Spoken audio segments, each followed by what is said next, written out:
Okay, so I got all the new exotics like the first hour of the season, and there's like two ways to do this. One way is to prep yourself. Well, actually, both is prep. Actually, prep if you have the first way you can do it is that if you have an exotic engram in your postmaster, and the way to do that is to not pick it up when it drops on the floor. Of course, this only works if you have all the world drops for armor, all the world drops for weapons. Then you will get a new exotic no matter what from the brand new season if they're world drops, which they are. So, for example, we have the new exotics here, which is the CITAN'S Ramparts. Then we have, I'm going to butcher these names so badly. Then we have the chest piece here, which is RAIJU'S Harness and Warlock. We have FELWINTER'S Helm. All have names to them.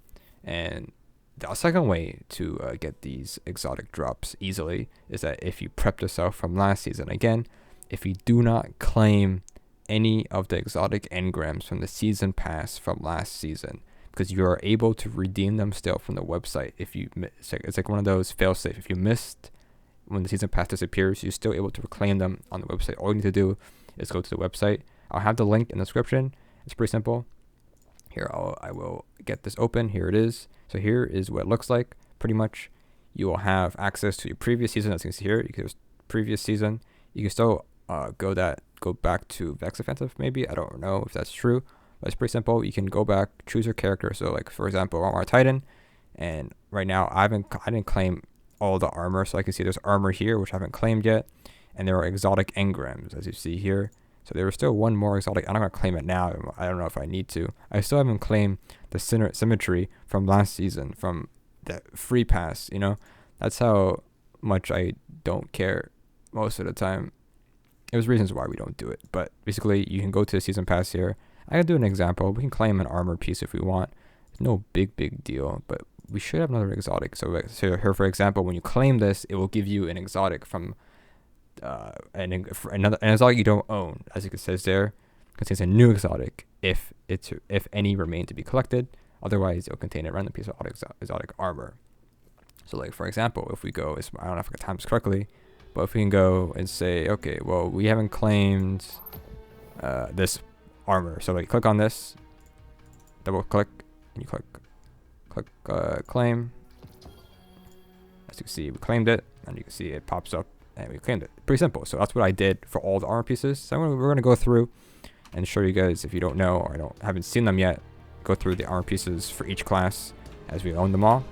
So let's just go under our favorite spot, the tribute hall.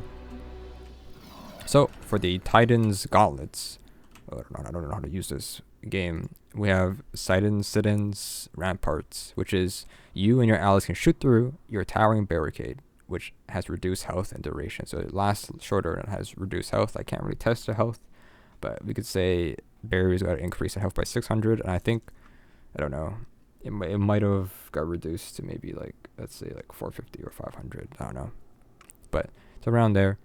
I wouldn't know because I can't test it out. But as you can see here, we can put it down. It looks different. You can see there. And you can shoot through it. It lasts for a decent amount of time, actually. I'm not gonna lie. It seems pretty cool. It's about like maybe also an add-on, maybe some practical uses. I mean, obviously it'd be amazing in PvP. Of course, it got kind of nerfed as it has less health still, but then it also gained more health in general. But then special ammo, special weapons will do more damage to it, so it might be useful. Like, yeah, obviously it's going to be very useful in PvP. I think this would probably be used quite a bit for support type Titans, I think, in my opinion. You can also probably shoot through this way, just like that. I think that's the most practical use for it. Obviously it'd be nice in other situations, but I think in that reason, I think that is a very useful way to put it.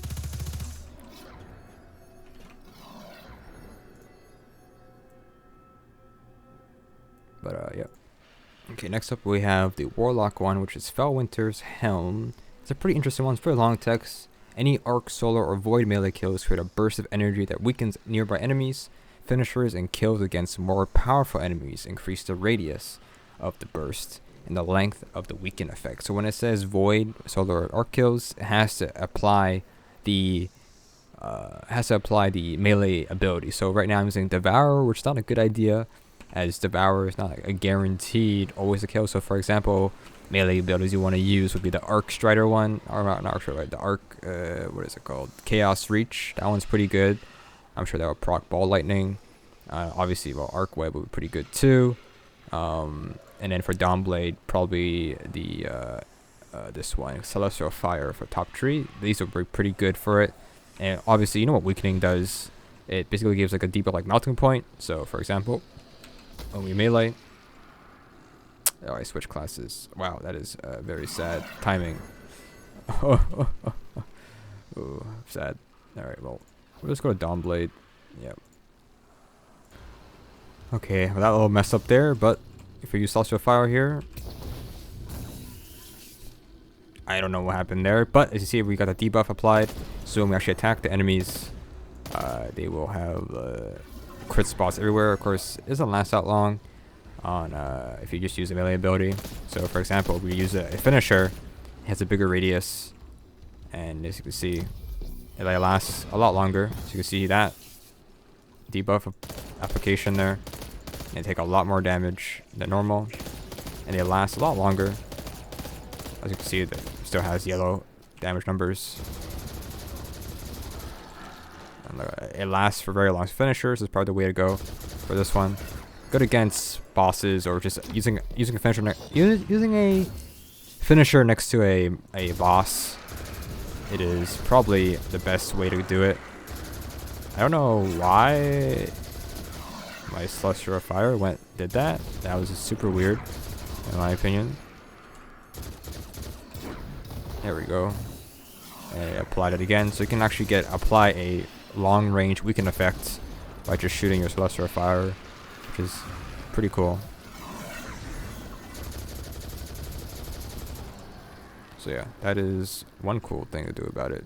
You can kill bosses pretty easily. Get your grenade launcher out. There you go. Perfect. But it only procs if it's a finisher or if it's a melee ability, sadly. Not like good hunter or warlock ones, but the range one's pretty nice. As always, it could be a little bit better, but I mean, a weakening effect permanently, like in exotic, is very nice, especially if it's ranged like that. Of course, like I said, finisher has more range, or gives bigger area effects other than more than a range ability. So let's go to hunter for the last one.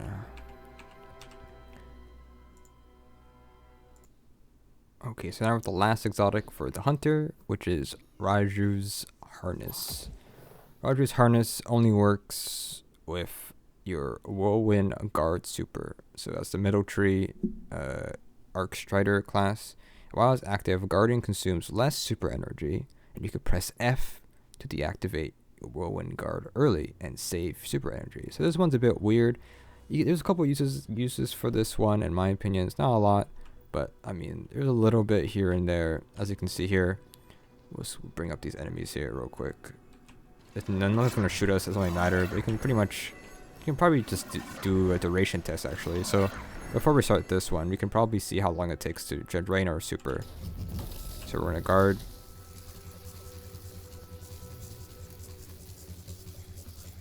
It's lasting a very long time, that's for sure. I can't imagine this in PvP, if people would use it in PvP. I don't think they would. But let's get our super energy back, and then we'll use that without our exotic equipped.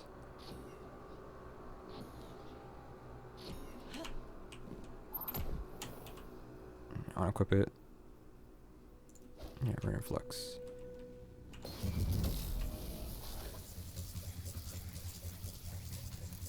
Oh, it's hard to tell, but it feels like it's a lot faster for sure.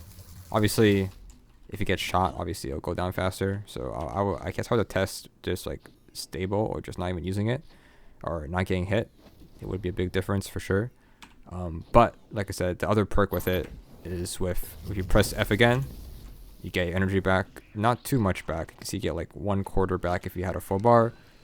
So there's a couple uses for this. I mean, not a lot, but you get some energy refunding. So if you use it, a couple times here and there. Alright, like, okay, I don't need to kill anymore. I can save some energy. You get like maybe half back. Use half, you get about half back. Not that bad. I don't know how useful that is, but practical for using it. I used it in the EDZ Seraph public event, and to be honest, it was good to use it. And then if I need to like pick up an orb, because usually if I pick up an orb, it would, if you have in a roaming super, you pick up an orb to hit the tower or the ball or the construct, I guess. Then you waste your super, so I could just press F to save some of the super I would have wasted by picking up the orb. So it has that usage. You can actually, in that context, it has that usefulness. But I don't know about anything else, to be honest. You'll get some energy back, but is it really good? I don't know, but it's pretty fun just to have some sort of way where you don't have to waste your super completely by doing nothing, Like sometimes you kill all these enemies quickly and then you got nothing else to do. Honestly, it's better to just get it back, I guess.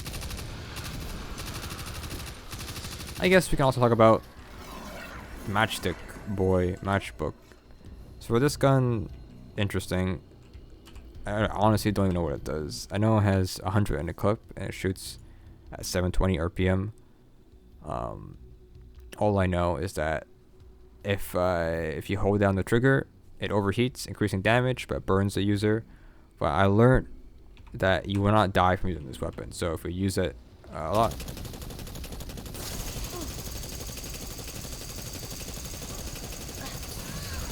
you will not actually die from using this gun. You can shoot forever, and it does more damage. It's a pretty cool concept here. Practical, I wouldn't use it that much.